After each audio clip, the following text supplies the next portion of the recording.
Welcome to rigorous training in longitudinal data science. Radiance.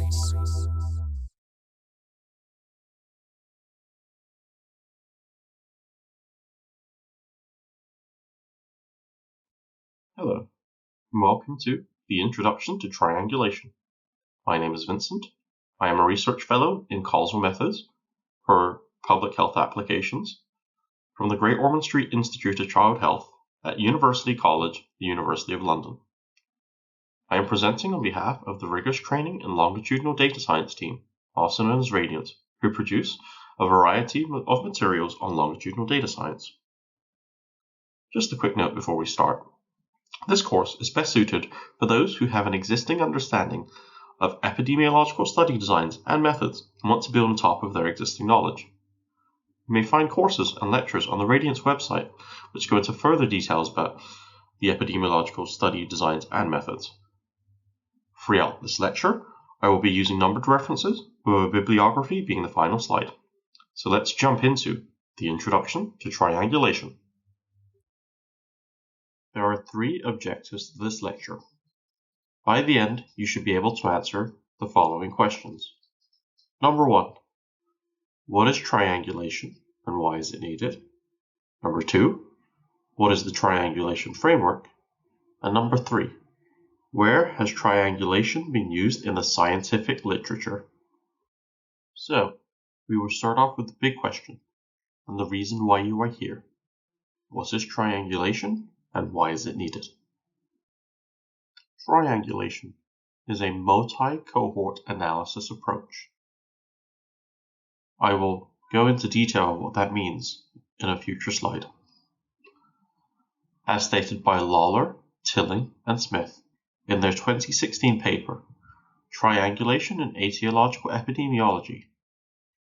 Triangulation is the practice of obtaining more reliable answers to research questions through integrating results from several different approaches, where each approach has different key sources of potential biases that are unrelated to each other.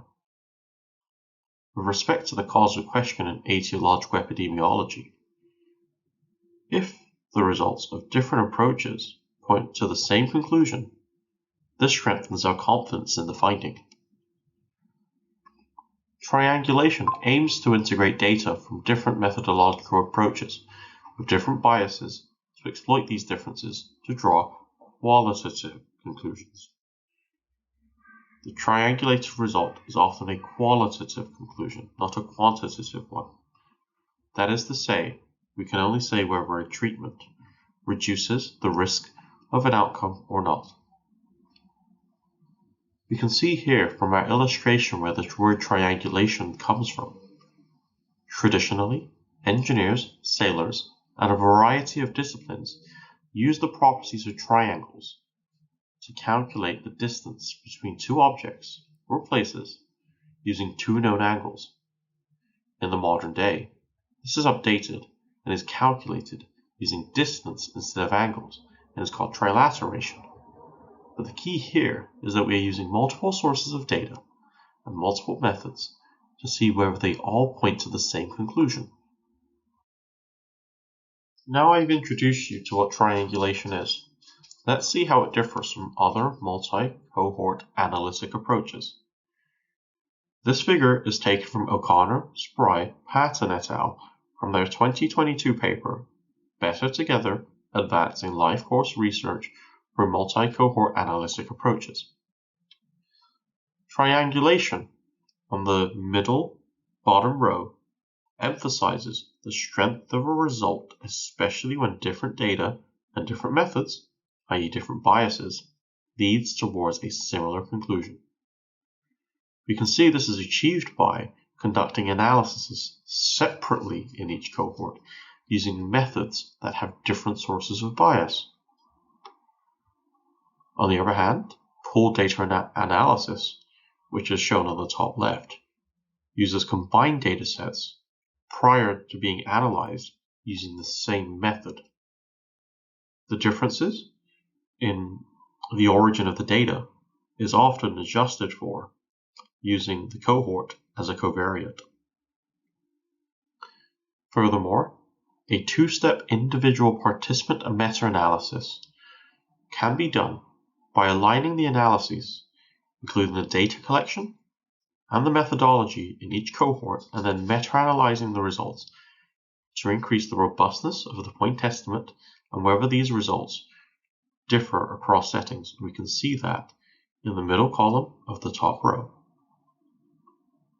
Similarly, a replication of analysis, so it's a comparison on the top right descriptor box, is very similar to a meta-analysis, but the primary goal is to focus on the replicability of the findings across different settings, as opposed to strengthening the point estimate. We then move onto the conceptual replication, which is in the bottom left. This analyzes a different range of features separately within each cohort and then compares their effect sizes. And finally, on the bottom right, we could also conduct thematic integration of analyses, which use multiple cohorts to answer interrelated questions and to provide a narrative synthesis of findings. We can now see how different multi-cohort analytics approaches differ based upon how the data is collected, whether the data is combined, how analysis is conducted, whether the same method is used or not, and finally, how we combine the methods to strengthen our causal question and the reasoning behind why the specific multi-cohort analytic approach strengthens our findings. Now we know what triangulation is and how it differs from other multi-cohort analysis approaches. We want to ask, why is it needed?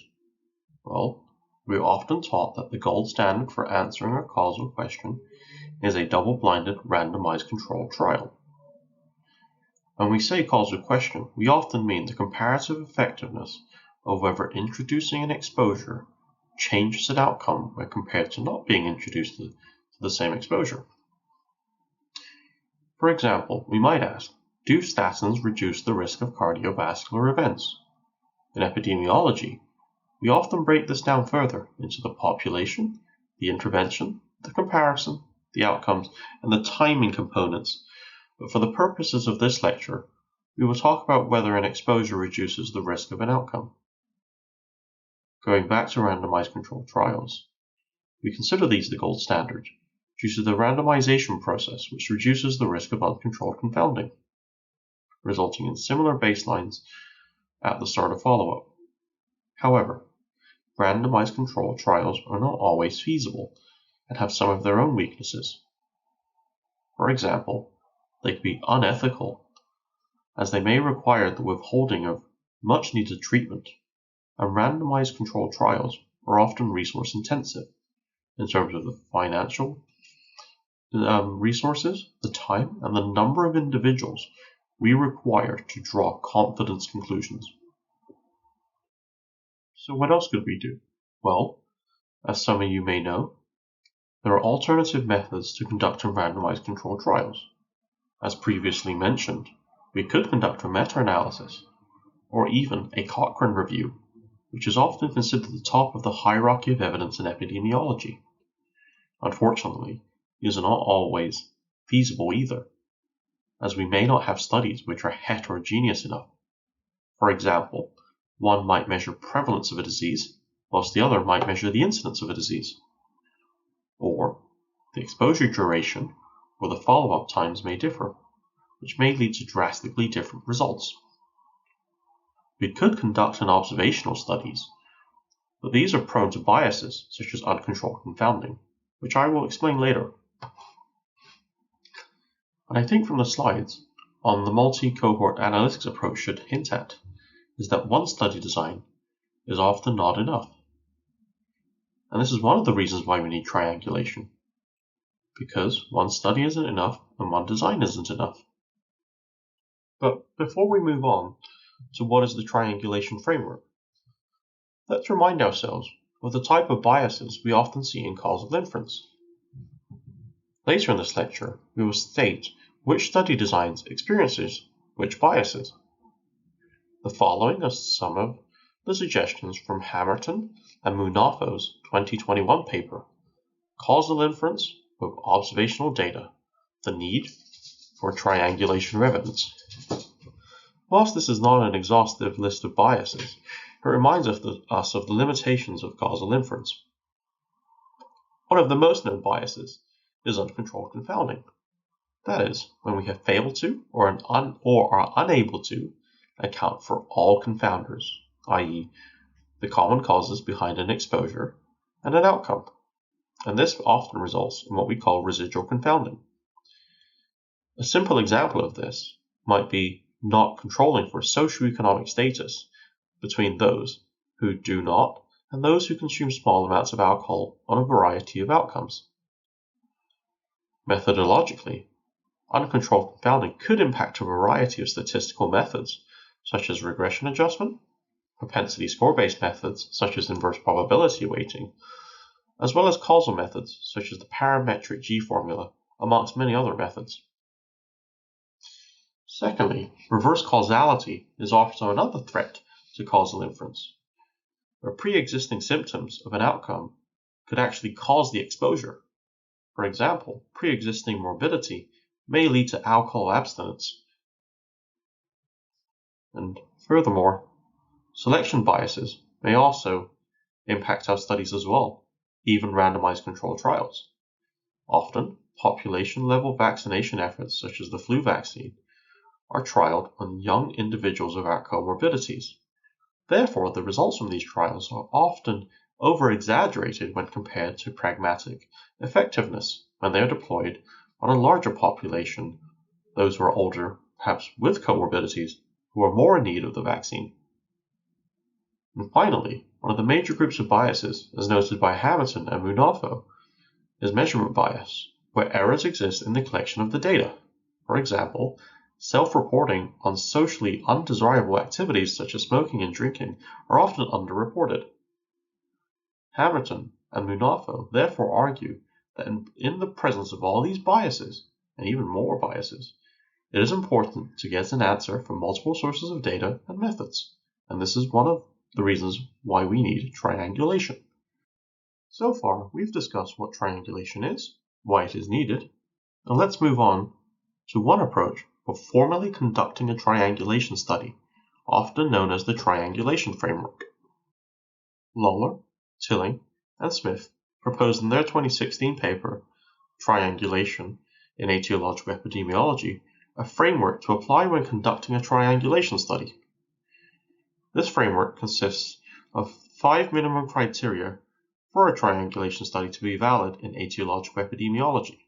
That is, when we investigate causal questions, especially on changes to disease risk.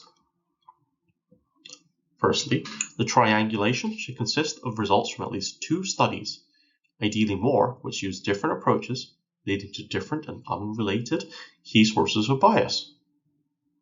Secondly, these different approaches should address the same underlying causal question. As we mentioned earlier, these are often comparative effectiveness questions.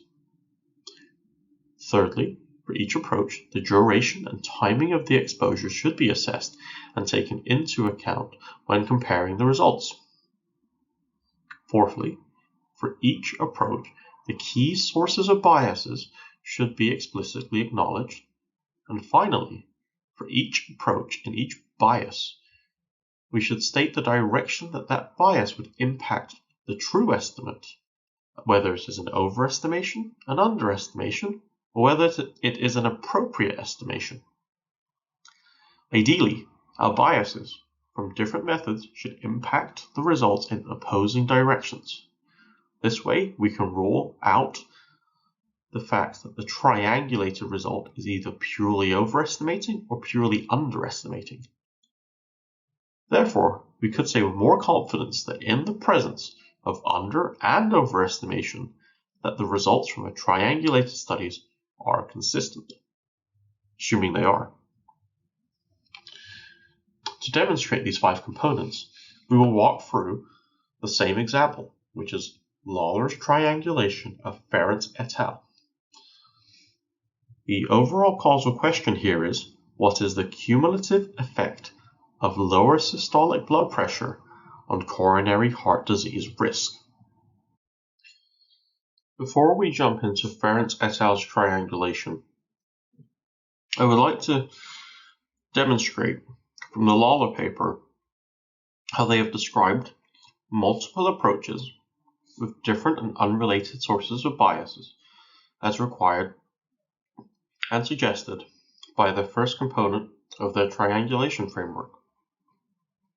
On this slide, we can see the assumptions and biases in randomized controlled trials and multivariable regression analysis using observational data. Using this framework, the assumptions of multivariable regression analysis using observational data includes no residual confounding, no selection bias, and no misclassification of the exposure or the outcome. Consequently, these assumptions lead to certain biases, such as unmeasured confounding, misclassification, and perhaps data quality issues, such as missing data that is not missing at random. Furthermore, they describe the assumptions of randomized control trials, such as true randomness, as well as biases, such as the lack of blindness, low treatment adherence, and systemic loss to follow-up. Even randomized controlled trials have some biases. Before we move on to the second component of Lawler's triangulation framework, we should see how other study designs have their own assumptions, their key sources of biases. And we believe this is important because triangulation studies combine a variety of study designs beyond that of the traditional multivariable analysis of observational data and randomized controlled trials.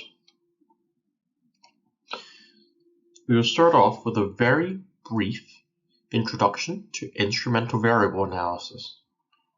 Instrumental variables are variables which are associated with the exposure but not with the outcome.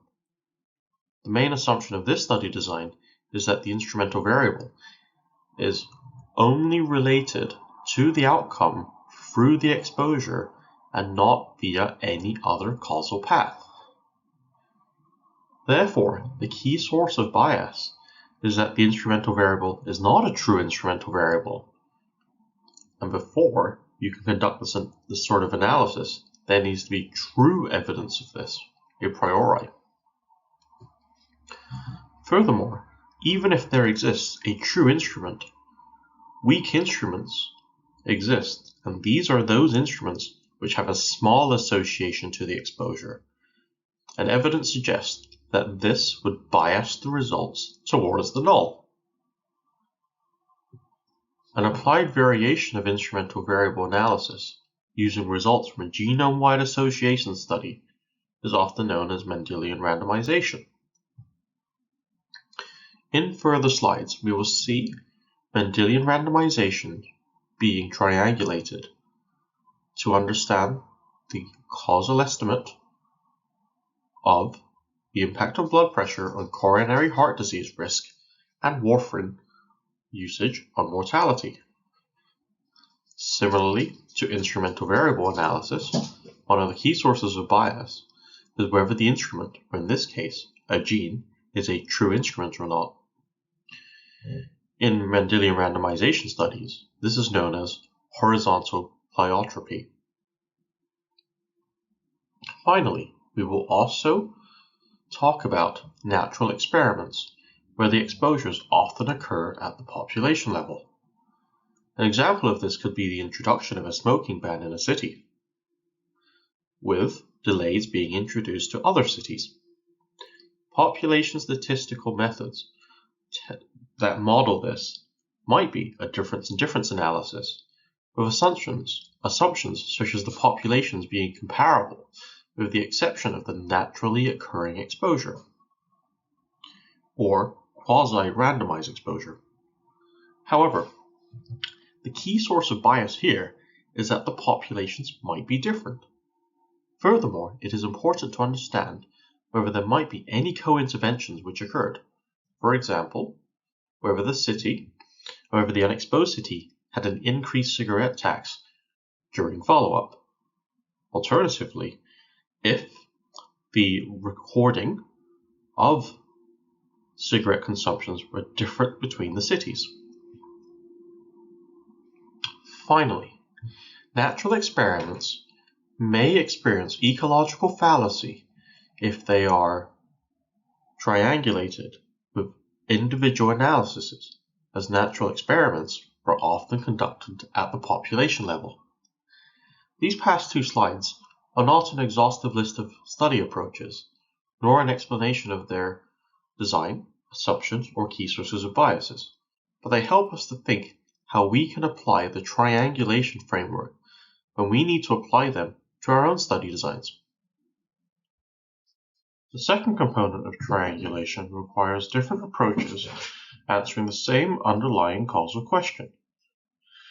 Ferrant et al.'s 2014 paper, Clinical Effect of Natural Random Allocation to Lower Systolic Blood Pressure Beginning Before the Development of Hypertension, overall asked the question, what is the causal cumulative effect of lower systolic blood pressure on coronary heart disease risk? To answer this question, Ferrants conducted their own Mendelian randomization study. They then triangulated this against Lewington et al., who meta-analyzed 61 prospective studies and looked at the age-specific relevant blood pressure to vascular mortality risks. And finally, they triangulated also against Law et al., which investigated blood pressure lowering drugs on the prevention of cardiovascular disease. This was a meta-analysis of 147 randomized controlled trials. We can therefore see a combination of Mendelian randomization, meta-analysis of prospective studies, as well as a meta-analysis of randomized controlled trials to answer the causal question of whether lower systolic blood pressure changes coronary heart disease risk. We can see on the graph on the right that indeed they do, as the point estimates and the confidence intervals are lower than 1.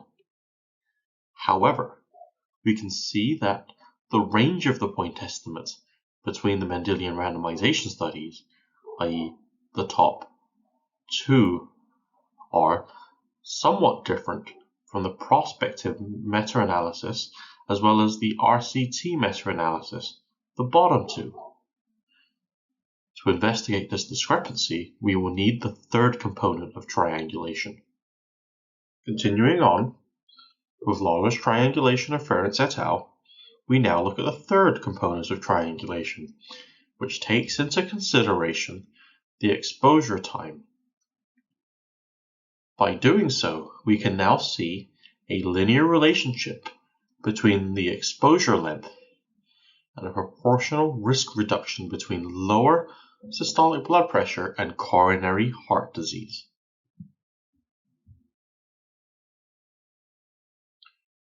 Lawler then applied the fourth suggested criteria for triangulation, which is evaluating the key sources of biases and the direction in the three results in Ferrant's paper.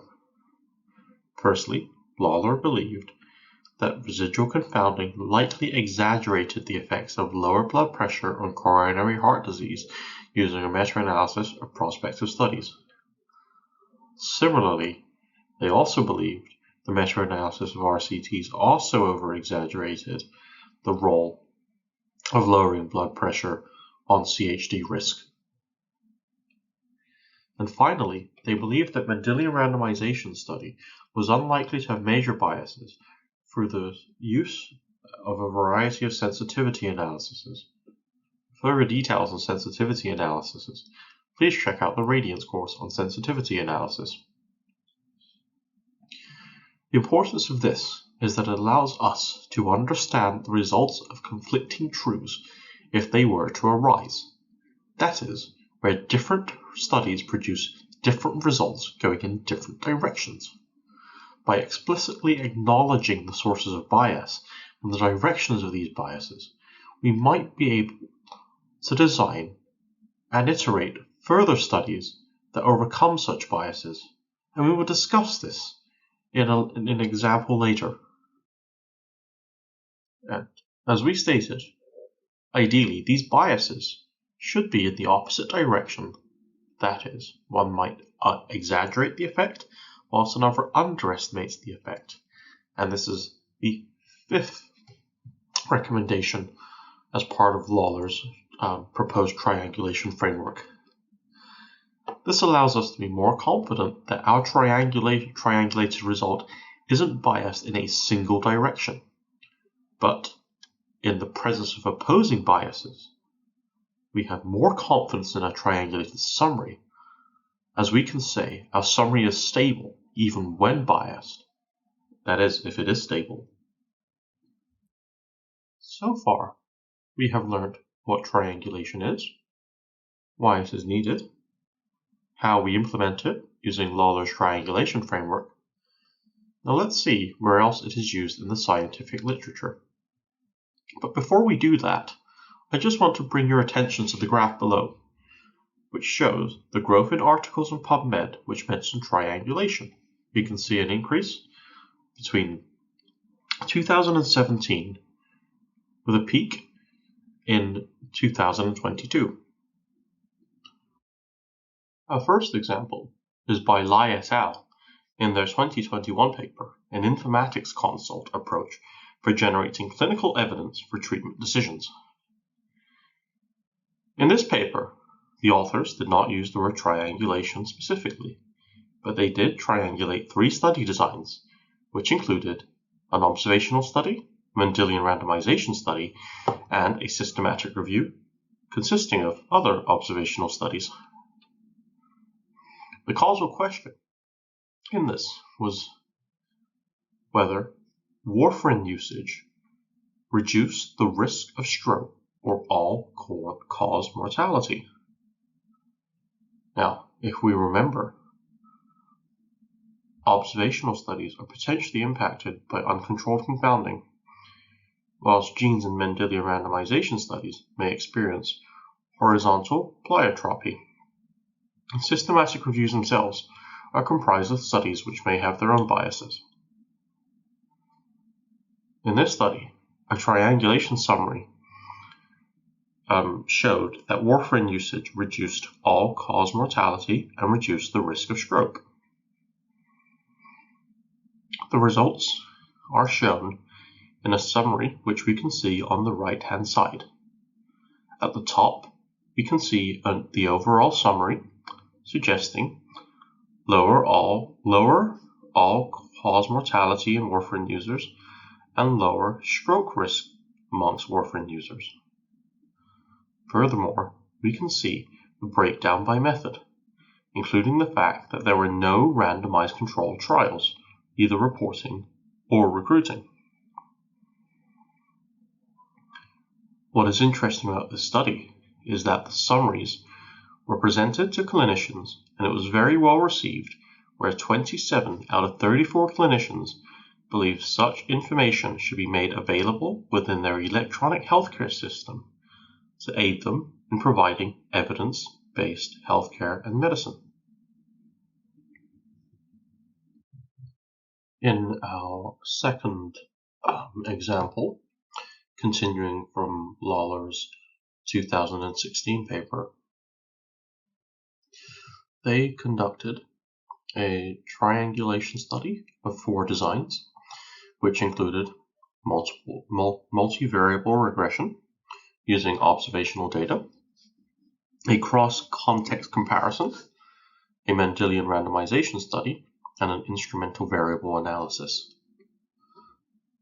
The causal question answered by these 4 study designs was, what is the effect of maternal gestational circulating glucose levels on offspring's birth weight? We recall that multivariable regression may be impacted by uncontrolled confounding, resulting in residual confounding, and Lawler hypothesized that this would result in an exaggerated effect of any true causal effect, as they argued that was confounding by maternal socio-economic position, age parity, and adiposity levels of the cohort. Their cross-context comparison compared multivariable regression results between Pakistani and white British origin mothers and hypothesized that any biases would be disproportionately reported in the mothers of Pakistani origin due to the differential relationship between socioeconomic position and fasting glucose when compared to mothers of white British origin. And this demonstrates how sometimes we can only look at biases in certain subgroups of our triangulation study. Their use of a Mendelian randomization study, for their use of the Mendelian randomization study, Lawler hypothesized that the result was likely biased towards the null effect due to an existence of horizontal pleiotropy, or in other words, their gene was a rather weak instrument. And finally, the instrumental variable analysis. Lawler hypothesized that the effect of fasting glucose on birth weight was exaggerated due to missing data specifically in the control arm, therefore weighting more data towards the intervention arm. But overall, all studies demonstrated a higher birth weight given higher circulating glucose levels during pregnancy. A final example, which is taken from a doctoral thesis titled Triangulating Epidemiological and Data Science Approaches to Evaluate the Impact of Public Health Interventions on the Prevention of Type 2 Diabetes. Previously, we talked about situations where in the presence of bias that the results are in the same direction. In this specific study, the biases caused the results to go in opposite directions, and we will discuss how the triangulation framework was used to untangle this. In this thesis, 4 methods were used, or 4 different designs were used: a systematic review, randomized controlled trials, epidemiological observational cohort studies, and cohort studies conducted using data science-based methods. And in this thesis, a systematic review of observational data found that attending a public health intervention clinic increased the odds of getting a new type 2 diabetes diagnosis compared to those who did not attend the clinic. Now, using the triangulation framework's components of identifying sources of bias and the direction these would impact on the result, it was hypothesized that this was due to a detection of previously undiagnosed cases, which were recorded as incidents of type 2 diabetes as part of a screening process.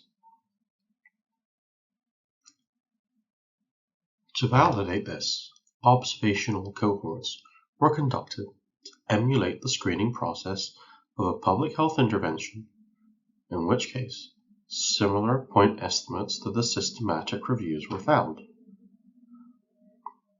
However, using a target trial emulation, which is a method discussed in other Radiance courses, and using the same observational cohort, produced results which were similar to randomized controlled trials, that is, a lower rate of incident type 2 diabetes during follow-up.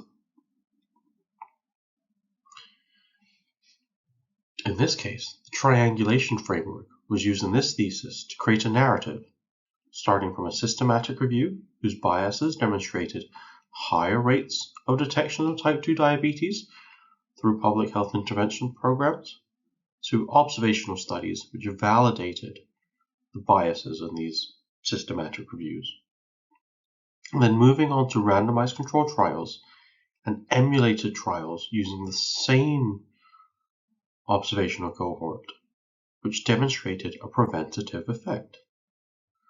Therefore, this study used the triangulation framework to identify issues in comparing systematic reviews and randomized controlled trials to formulate questions which could be answered using observational data, and then validated the biases that existed in both of these methods.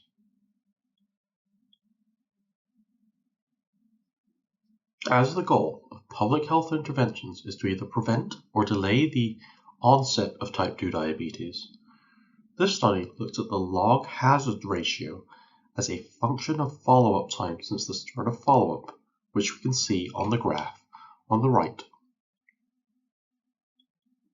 So to summarize, systematic reviews were biased to finding the same or higher rates of type 2 diabetes simply because they did not account for the screening processes in public health interventions. Randomized controlled trials, on the other hand, were slightly different, as their rates are based upon those who are disease-free at the start of follow-up, as those who are invited to the trials were previously screened for type 2 diabetes on entry. Epidemiological cohort studies and data science-based cohort studies were then used to validate these biases.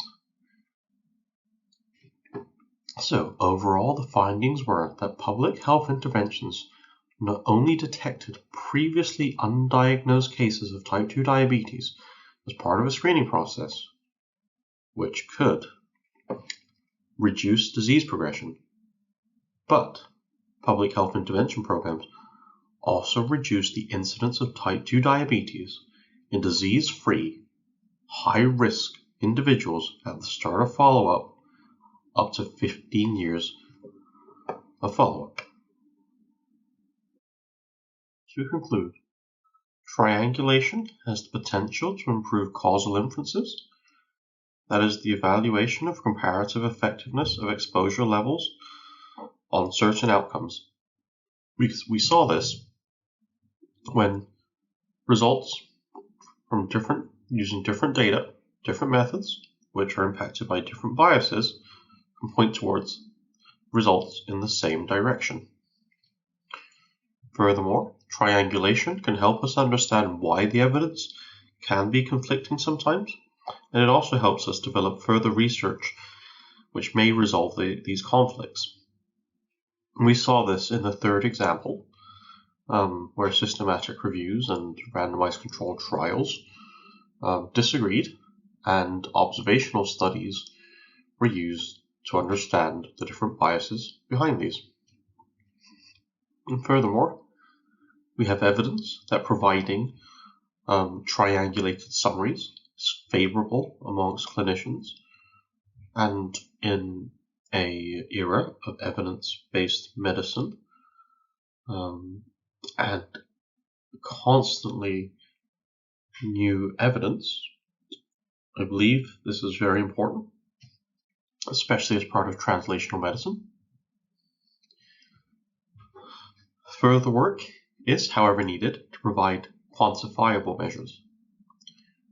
Unlike meta-analysis, currently we can only qualitatively state, using triangulation, whether an exposure reduces or aggravates the risk of an outcome.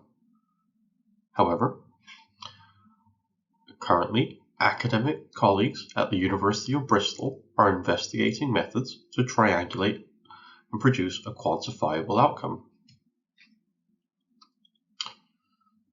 We've not discussed this very much, but we will be providing links to resources at the end. So alternatives to triangulation, which we've not discussed yet in this lecture, might include the synthesis without a meta-analysis. This is a 9-item checklist used to conduct systematic reviews where a meta-analysis is not possible, perhaps for the same reasons as to why we need to conduct triangulation. As I've stated, we will provide further reading in a few slides. You should now be able to explain what triangulation is and why it is needed. My summary for triangulation is that it is a multi-cohort analysis approach which analyzes separate data using separate methods which have different biases to conclude similar results in the presence of all these opposing biases. It is needed because a single dataset, method, or study design experiences biases and confoundedness, and if the triangulated results point to the same conclusion, we have a much better confidence in our triangulated results. You should also know the triangulation framework as described by Lawler in their 2016 paper and what the 5 components are. To recap, we should triangulate results from at least 2, but ideally more, different approaches that have different and unrelated sources of bias. 2, the different approaches address the same underlying causal question. 3, related to the above criteria, for each approach, the duration and timing of the exposure should be assessed. 4, for each approach, the key sources of biases are explicitly acknowledged when comparing the results. And 5, we should hope that all the biases are made explicit and, ideally, within this set of approaches, the biases should impact our result in the opposing directions. And finally, we have been through a few examples of where triangulation was used in the literature, including evaluating the effect of warfarin on stroke risk and all-cause mortality, and providing an informatics consult, as well as evaluating circulating blood glucose levels during pregnancy on birth weight, as well as evaluating the impact of public health interventions on type 2 diabetes incidence as well. As this is only an introduction to triangulation, we suggest the following additional reading to strengthen your knowledge in triangulation. First, the team from Bristol have shared their seminars, which also include seminars on the applications of triangulation. Secondly, we recommend reading about other multi-cohort analytics approaches. Finally, we have provided some resources on the synthesis without meta-analysis. This also includes Cochrane's guidelines and webinars when using the synthesis without meta-analysis, which is often called SWIM. And finally, we've provided the triangulation-related references for you all to review and read further. Thank you all for viewing this Radiance lecture, and we hope you participate in others.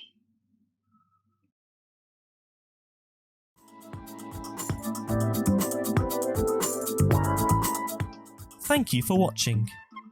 For more information, visit our website www.radiance.org.uk.